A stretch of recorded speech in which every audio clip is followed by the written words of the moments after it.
So, a very common argument I hear against socialism usually goes a little something like this. Liberty means that those in the private sphere should be able to conduct their businesses without the state interfering in their affairs or placing unnecessary burdens upon them. In order for us to have socialism, the state would have to enact various policies limiting the power of private entities. The state would have to raise taxes, impose regulations, and sometimes even confiscate property from private entities. When the state uses its power to interfere with private matters with such force, this is tyranny. Therefore, socialism is tyranny. Now, this argument has one obvious flaw from the start, because it assumes that socialism is only possible when it's being organized by the state. You can have state run socialism. The state can do things like nationalize certain industries or institute welfare programs. You can even have an economy that is run entirely by the state. But you can also have socialism that exists outside government control, such as by replacing traditional businesses with ones that are run democratically by co-ops, labor unions, or community organizations. A socialism built from the ground up. You can even have a society that has bits of both. But let's say that we do decide to use state powers to implement socialism. Does this count as tyranny? That depends a lot on whether or not you agree with the worldview expressed in the argument. Let's take a look at the argument again. Liberty requires state entities to leave private entities alone. This argument is based on a very particular model of how the world works. Basically, the belief is we can divide society into two types of entities, public and private. We have public entities that are run by the government. They are funded by taxpayers.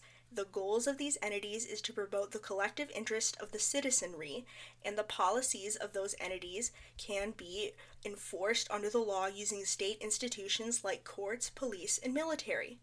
Private entities are basically everything that is not public. Private entities include people, businesses, and non-profit organizations or collectives. Private entities are not necessarily required to receive taxpayer funding, have no obligation to act in the collective public interest, and cannot use coercive measures to enforce their will the way the state can. In this model, private entities are seen as automatically less powerful than public ones because they are not allowed to use the harshest forms of enforcement. And tyranny, under this definition, is when public entities assert their state power over private entities in ways that are unnecessary or excessive. That's the worldview expressed in this argument. Private entities who are entitled to individual rights, and public entities that must be stopped from abusing their power. But does this model actually make any sense? Because when I look at private entities, there are a lot of things in that category that don't seem to fit together. Can businesses, which are organizations composed of many people, really be put in the same category as individuals? You might be tempted to say yes. Well, businesses are just collections of people who are not legally required to associate with one another, and if we respect the liberty of those individual people, we must also respect the liberty of the businesses. But you could say the same thing about the state. A state government is just the collected efforts of large amounts of taxpayers and citizens who are free to emigrate or revoke their citizenship at any time. So, in order to protect the individual liberties of the people, we must protect the individual liberties of the state, and thus the state should be allowed to do whatever it wants. Maybe you could say that states are different because people don't really choose what state they are born under. But lots of private businesses also have monopolistic control over certain aspects of our lives. I don't have a choice about the public transportation company available for me to use, or a choice about my internet provider, or who picks up my trash on Wednesday evening, so clearly institutions made of multiple people are more than the sum of their parts. Wait a minute, you might be thinking. Public transportation, trash pickup, aren't those government services? Don't taxpayers pay for those as well? Well, in a lot of towns, the answer is yes. Those are indeed publicly funded institutions. But in many parts of the world, nope. private companies, in fact, all over the United States, are taking over institutions that traditionally were run by the government. We have private prisons, the rise of charter schools, and a lot of our military has been replaced by private military contractors. A good chunk of the weapons our military uses are made by private corporations too. This has been the case since capitalism began, really. For more than 100 years, the entire nation of India was run by a private corporation, and only in the 1800s did the British government confiscate India and rule it directly. So if government functions can be easily run by private industries, why do only public entities get to bear the title of government? Couldn't you argue that a lot of our government is actually composed of private entities? Are we sure we really have a good, firm understanding of what it means for something to be private? Well, those are unusual cases, you're saying. Usually private companies do things that are much more specialized, things that the government can't or should not do, and usually they don't have nearly as much power, so it still makes sense to keep them as a separate category as regular citizens. Maybe when you're talking about a local restaurant chain or a landscaping firm made of a guy and his two sons, but what about larger businesses? Can we really call those private in the same way that people and families are private? Let's take a look at a business that you have probably utilized at some point. Let's take a look at Walmart. So, what does Walmart do? What sort of benefit do they serve? What sort of function do they perform in the communities in which they operate? Well, you might say, they create jobs. That's a pretty important benefit. I guess, but I don't really like the phrase creating jobs. People don't need jobs in order to survive. A person won't die if they don't push carts or sweep floors or scan groceries at a checkout. In fact, a lot of those jobs can actually be detrimental to a person's well-being. People need essential goods and services like food, housing, healthcare, and transportation. It just so happens that in our particular culture, the only way for people to get those things is by spending wages that they get from wage labor. Instead of saying they create jobs, perhaps we should say Walmart organizes and compensates work. They decide what kinds of work need to be done, and they find people who are able to do that work, and then compensate the workers in the form of pay. Since people need to do work in order for society to function, it's pretty important to have institutions capable of organizing that work. In our culture, that role usually falls upon private businesses, though sometimes the government organizes and compensates work too. That is a pretty important function. Organizing work to do what? What sort of work do Walmart associates actually do for their community? Well, Walmart is a retailer. They don't manufacture goods, but they do transport and distribute goods from places where they are produced to the consumers who need and want them. That sounds like pretty important work to me. If you read history, you hear tons of stories about how civilizations rose and fell purely due to their ability or lack thereof to transport goods and services. The biggest cities usually sit along rivers and coastlines. The colonialist explorers spent extravagant amounts of money, time, energy, and men just trying to find better routes to get from one end of Eurasia to the other in order to trade goods. What is the best way to win a war? Blockade your enemies so that they cannot move resources into and out of their country, which can cause economic collapse and perhaps even starvation and death. The retail industry, with its wide network of truckers, vendors, buyers, distribution centers, and outlets, has solved this age-old logistical problem once and for all. In my little rural town, located in dank-ass nowhere, Ohio, I can drive 10 minutes away to the local Walmart where I can purchase produce grown in California, clothes sewn in Honduras, or electronics assembled in Taiwan. While all of this work is important enough, it becomes even more important when you realize the absolute scale on which all of this happens. Walmart is big. When I say Walmart organizes and compensates work, I mean they organize and compensate a whopping 1.5 million workers throughout the United States. Approximately 1% of all workers in America are Walmart employees and are dependent on the Walmart Corporation for some or all of their income. One corporation has a staggeringly large amount of control over a staggeringly large number of people's livelihoods. When I say Walmart distributes goods from producers to consumers, I mean they distribute about $332 billion worth of goods every year. That's billion with a B.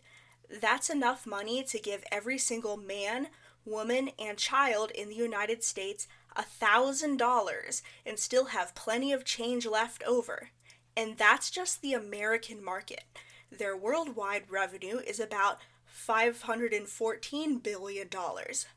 Try to imagine such a huge volume of consumer goods in your head. Truckloads and truckloads and truckloads, all delivered more or less on time, in good condition, and in accordance to customer demand. And people use these services. Communities rely on this labor being performed. Walmart estimates that about 140 million Americans, a little less than half of the population, purchase goods from Walmart every single week. One study found that approximately 95% of all Americans shop at Walmart at least once a year. If you look specifically at groceries, you can get a sense of how much of the economy Walmart actually controls. In the United States, approximately a quarter of all the money spent on groceries was spent at Walmart. In some parts of the country, Walmart controls even more of the economy. A report by the Institute of Local Self-Reliance identified 203 communities in America where Walmart controlled more than 50% of the grocery market. For many shoppers in these areas, Walmart was the only place where they could even find certain important goods, like fresh fruits and vegetables. So now that we think about how big Walmart is, I want you to think about the economy as a whole. Think of all of it, every accountant, every truck driver, every grocery store and fast food restaurant and used car lot. Just a big-ass machine of workers and work and products of that labor getting made and moved and used.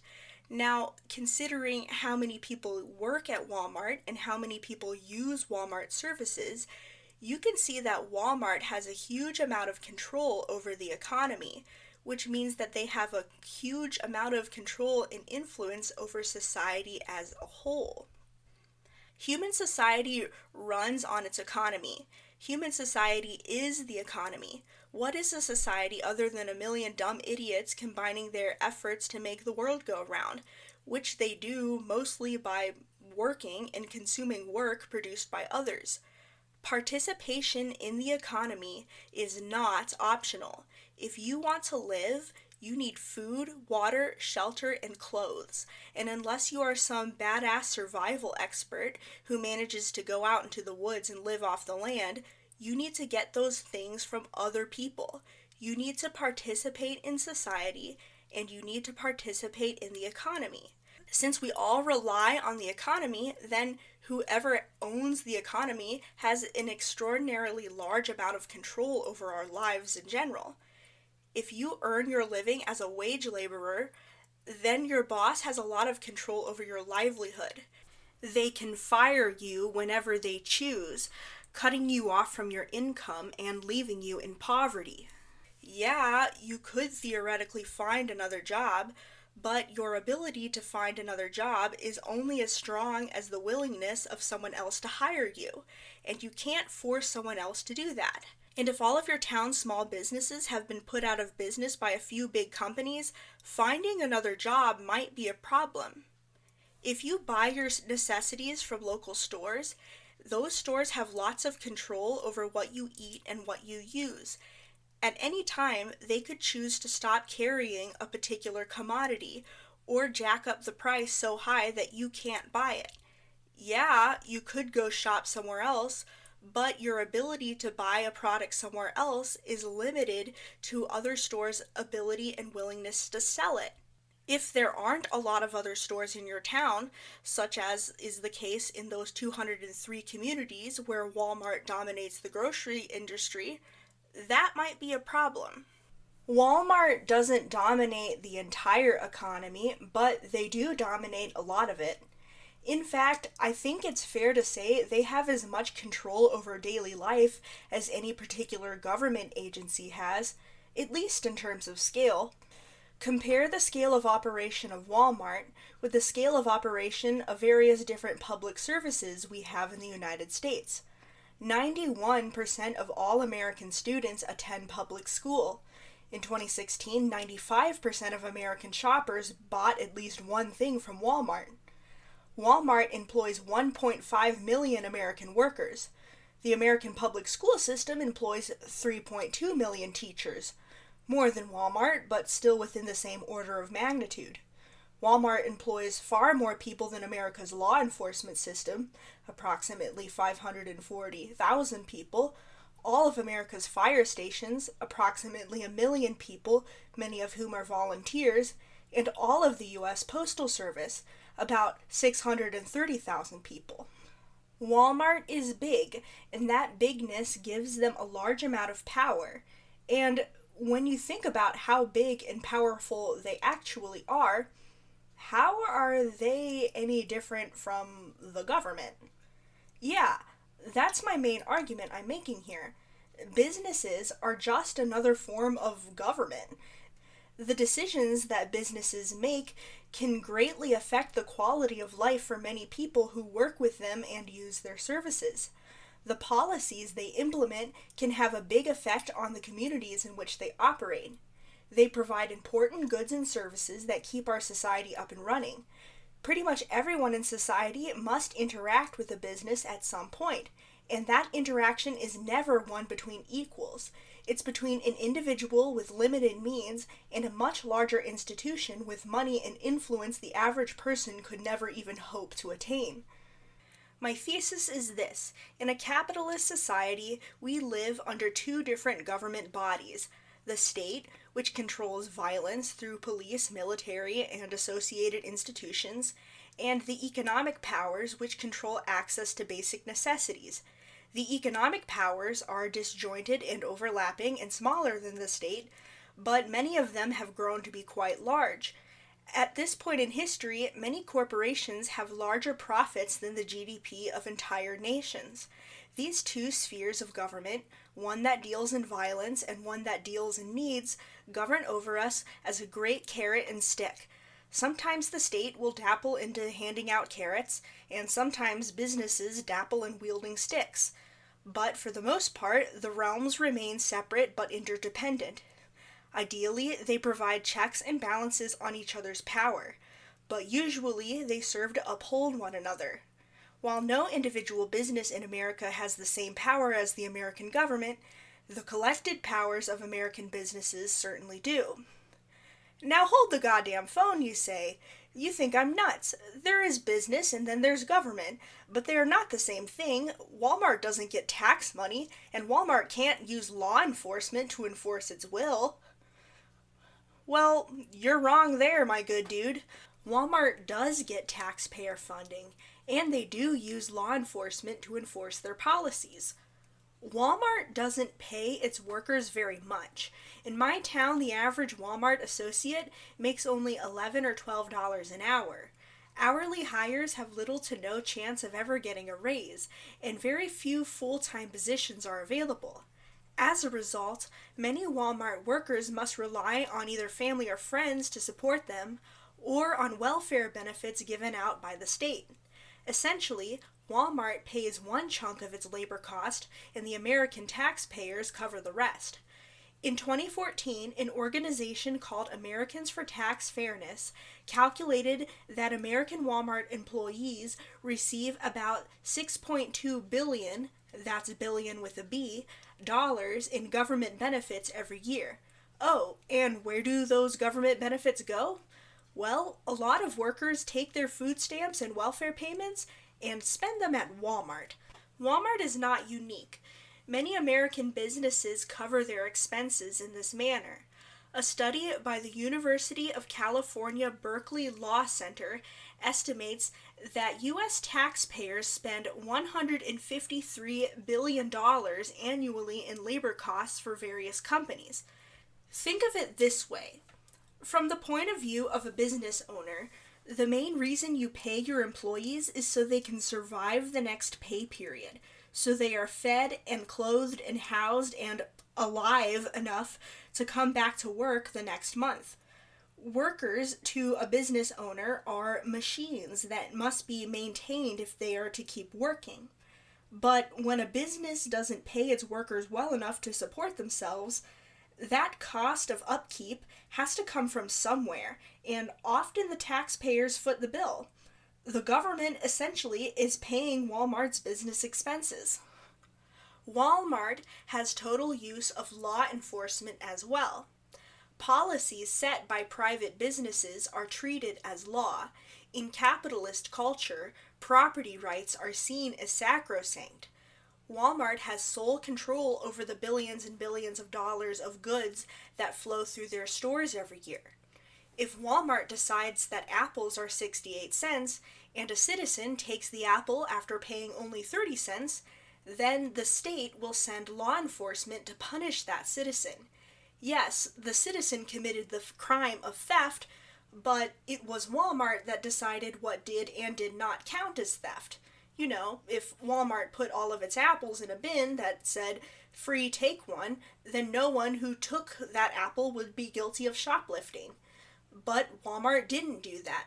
They chose to charge 68 cents, and Walmart's word in this case is law. Business policies do in fact become a form of law. When two corporate powers merge, then immediately life changes just a little bit for every single person who buys their products or works for them. The earth shakes when a large business decides to move into a new market or leave a market they previously inhabited. All of those decisions are backed up by state law enforcement, the courts, and the police, ready to secure that business's policies in the name of protecting property rights. We're used to thinking of private entities and government as being separate, but it didn't actually used to be that way. That's a more modern invention. In the days of feudalism, the rich got rich the same way they do today, by owning the engines of our economy, the main tools and mechanisms that are used to produce goods and services, by owning the means of production. In feudal society, there was really only one type of production, agriculture, and so only one means of production that a person could really own, land. The nobility and wealthy classes were the landowners. They were also the government who made the laws, and the state that had the monopolistic use of violence to enforce those laws. But as society became more populous, more technologically advanced, more urbanized, and more complex, it became possible to get rich in other ways. New technologies meant we had new industries besides agriculture: shoemaking, smithing, candle making, newspaper printing, underwater basket weaving, etc., etc. And that meant we had other means of production besides just land. So a new class of elites emerged, those who had risen up from the lower classes to take command of the economy. They did not take control of the state or of the formally recognized law-making apparatuses. However, that fact should not be used to dismiss their power. Important to note, government is different from the state. Government is the institution that makes the rules and policy and conducts how society operates. The state is the institution that holds the exclusive rights to use violence, such as in the form of police, military, and prisons. Usually, the state and the government are the same institution, and even I use the words interchangeably now and then. But the words do not have the same definition. I am arguing that in our society, we have a more complex government than we realized, and some of that government exists outside the state. Government and economic power used to be one and the same. So it doesn't make sense to say that they are, by definition, always separate. It doesn't make sense to say that economic powers are somehow less coercive or tyrannical than state powers. Yeah, a business can't shoot you or put you in jail, but they can cut you off from the things you need to survive, which can also have the effect of killing you. Violence with extra steps. So, if you accept my argument that economic institutions are just as powerful as government ones, and in fact that they may themselves be a form of government, let's go back to the original argument. Quote, when the government interferes with a private entity's affairs, that is tyranny because it violates that private party's rights to operate uninhibited. If businesses are a form of government, then it's not really tyranny, is it? It's just one powerful body exerting a check and balance on another powerful body. So when our elected officials refuse to regulate businesses, refuse to force them to pay their employees well, refuse to stop them from polluting, refuse to protect consumers from unsafe products and false advertising, they're not refraining from tyranny. They're enabling tyranny. Is that not in itself tyrannical? The refusal to regulate private businesses is a dereliction of duty on the part of the state. And because of that, why aren't we demanding that large businesses act in the public interest instead of in the name of profit? Why aren't we demanding that we, the workers and consumers, have democratic say over the things that businesses do? We demand democracy in state government. Why can't we imagine democracy for economic government? Why do we let these private entities undemocratically control the functioning of our society, control the goods that we purchase and the jobs that we work? Why aren't we voting on CEOs and corporate mergers the same way we vote on school board members and mayors? Why do we allow people to accumulate enough power that it gives them actual logistical control over other people's lives without holding them accountable to democratic processes? So another thing you may be thinking, if a corporation like Walmart performs such an important service to our community on such a large scale, why don't we just leave them alone? Why don't we let them do what they do best? Why do you want to regulate them and take away their ability to make profit? Because an entity that fulfills that important of a role holds a large amount of power over society, and with great power comes great responsibility. Those companies directly affect the welfare of the entire community, and no one should be allowed to have that sort of power or responsibility without being directly accountable to the community. When you control as much as Walmart controls, you are then obligated to operate in the interest of the public good and not in the interests of a ruling class of owners and shareholders. Anything else is tyranny. And also, just because a company like Walmart currently fills an important role doesn't mean that they are the only ones capable of filling that role or even the best choice for filling that role. There's no reason we can't do some trust busting and turn Walmart into several smaller companies that run in a similar way and thus are equally efficient. There's no reason we can't replace Walmart with a publicly owned entity that is run democratically, accountable to voters both within and outside the company, and is required to distribute its profits evenly among its workers. Why does this role have to be filled by a traditionally structured top-down hierarchical company with private ownership? Another thing you may be asking, if Walmart is able to get that large and do what they do so well, isn't that an argument for free market capitalism, not against? Well, maybe. Free market capitalism has created some wonderful things, and the efficiency of the retail market is one of those wonderful things. However, that's comparing capitalism to the things that came before, like feudalism. There's no reason to believe that capitalism is the last stage in society's development, and that a better, more efficient, more equitable, and egalitarian system couldn't emerge. We must always be seeking growth and improvement, not settling for good enough. Sorry, Mr. Fukuyama, we have not reached the end of history. Time will go on infinitely from this point on, and we have lots of decisions to make moving forward. In summary, the economic powers that be, businesses, corporations, and their associated institutions, have an extremely powerful influence over our communities and the everyday lives of ordinary people. This power is comparable in strength to the power of the state. We want state institutions held accountable to the people, so those in state power are forced to act in accordance with the people's wants and needs. We implement democratic processes to check and limit state power. Economic powers, likewise, should also be held accountable to the people, should also be put in check by democratic processes, and should also be forced to act in the public interest.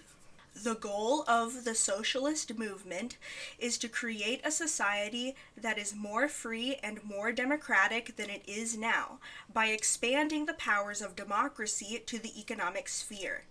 To create a society where no person is able to wield large amounts of power over other people. Letting someone exercise large amounts of power over others is not freedom and liberty. It is the exact opposite of freedom and liberty. Therefore, the engines of our economy, our business institutions, factories, stores, natural resources, banks, etc., in other words, the means of production, must all be publicly owned so that they are forced to work in the interests of us and not in the interests of profit.